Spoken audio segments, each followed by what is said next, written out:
எல்லாருக்கும் வணக்கம். என் பெயர் ஸ்ரீலக்ஷ்மி. கிவ் இட் தாட் என்ற சேனல் மூலயமா என் மனதில் தோன்றும் ஒரு சில விஷயங்களை பகிர்ந்துக்கிட்டு வர்றது என்னுடைய வழக்கம். அந்த வகையில் இந்த வாரம் த மீ டைம் அப்படின்ற பற்றி ஒரு சில வார்த்தைகள். பொதுவாக இந்த மீ டைம் பற்றி நிறைய விளக்கங்கள், டிபேட்ஸ் இது எல்லாமே இருந்தாலும் ஒரு சின்ன கிளாரிட்டி கிடைச்சா இந்த மீ டைம்க்கான சொல்யூஷன் நம்ம தேடலாம் அப்படின்றதுக்கு ஒரு ஒரு தாழ்மையான என்னுடைய கருத்தை புகுத்தலாம் அப்படின்றதுக்கான முயற்சி தான் இந்த வீடியோ. பொதுவாக இந்த மீ டைம், மீ அப்படின்னாலே it involves only me, my self. நாம் தனியாக என்ன செய்ய போகிறோம் அப்படின்றது தான். நம்ம ஒரு விஷயத்தை புரிஞ்சுக்கிட்டோம்னா இந்த மீ டைமோட பிரதிபலிப்பு நம்ம எப்படி அதை ஆட்கொள்ளலாம் அப்படின்றத புரிஞ்சுக்கலாம். இந்த சமூகத்திலையும் சரி, நம்ம குடும்பத்திலையும் சரி, என்னென்னைக்குமே நாம் தனித்த ஒரு ஆளாக வாழ முடியாதுன்றது நம்ம எல்லாருக்கும் தெரிந்த விஷயம்தான். குடும்பமா, சமூகமா, ஸ்டேட்டா, கண்ட்ரியா, இப்படிதான் நம்ம எப்பவுமே அடையாளப்படுத்திக்கிட்டோ ரெப்ரசன்ட் பண்ணிக்கிட்டோ இருப்போம்.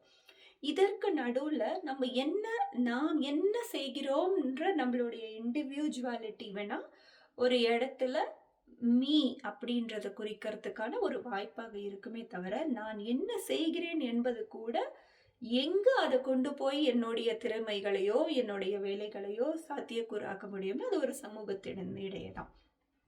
அப்போ மற்றவர்கள் அல்லாது நாம் இல்லைன்றத முதல்ல நம்ம உணரணும்.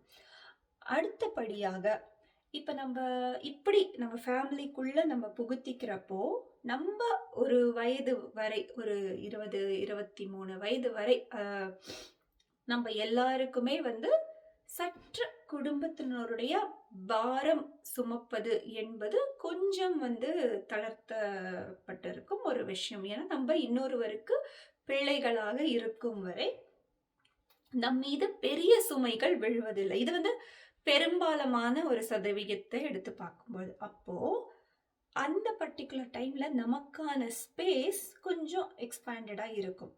நம்ம ஒரு குடும்பம்ன்ற கட்டமைப்பை உருவாக்க முயலும் பொழுதுதான் இந்த மீ டைம்க்கான ப்ராப்ளம்ஸ் நம்ம ஃபேஸ் பண்ணிட்டு இருக்கோம். இத்தகைய தருணத்துல நம்மளுடைய கான்ட்ரிபியூஷன் அல்லாது அந்த ஃபேமிலி இயங்காது. இது 2 பேருக்குமே பொருந்தணும். அதை நம்ம இரண்டாவது விஷயமாக உணரணும். அப்போ பெரும்பாலாக பெண்கள் மீ டைம் எடுத்துக் கொள்வதற்கு சிரமப்படுவார்கள். ஆண்கள் அதை எளிதில் செய்து விடுவார்கள். இன்றைய காலகட்டங்களில் இந்த சூழ்நிலை நிலவை கொண்டுதான் இருக்கிறது. அப்ப இதை ஒருத்தருக்கு ஒருத்தர் எப்படி ஹெல்ப் பண்ணிக்கலாம் அப்படின்னா, நம்மளுடைய கடமை இந்த குடும்பத்துக்கு சரி பாதி தேவை என்பதை முதலில் இருவரும் உணர வேண்டும். இது 3வது விஷயம்.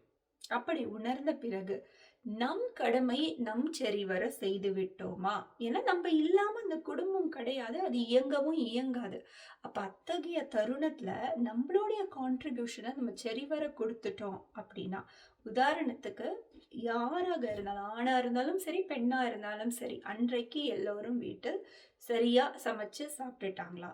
எல்லாருக்கான வேலை, குழந்தைகளை கவனிக்க வேண்டிய வேலை முடிந்து விட்டதா?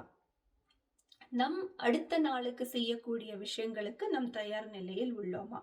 எல்லாரும் சரி, எல்லாருக்கும் எல்லாம் சாட்டிஸ்ஃபைடு அப்படின்றப்போ இதற்கு அடுத்தது வரக்கூடியதான் நம்மளுடைய மீ டைம் ஆகும் என்பது என்னுடைய ஒரு தாழ்மையான கருத்து. இது அல்லாது இது ஒரு நாள் என்னுடைய வேலையே நம்மளுக்கு எல்லா விஷயங்களும் போக நம்மளுக்கு கிடைக்க மாட்டேங்குது ரெகுலரா அப்படின்னா, take some time off from your sleep or during your weekends is my next recommendation. So கொஞ்சம் நம்மள 11 மணிக்கு தூங்க போகிறோம் அப்படின்னா அது ஒரு 20 நிமிஷம் தள்ளி போட்டு 11:20 வரைக்கும் நம்மளுக்கான ஸ்பேஸ். ஏன்னா எல்லாரும் வேலையை முடிச்சிருவாங்க, எல்லாரும் முருங்க போய்விடுவார்கள் முக்காவாசி.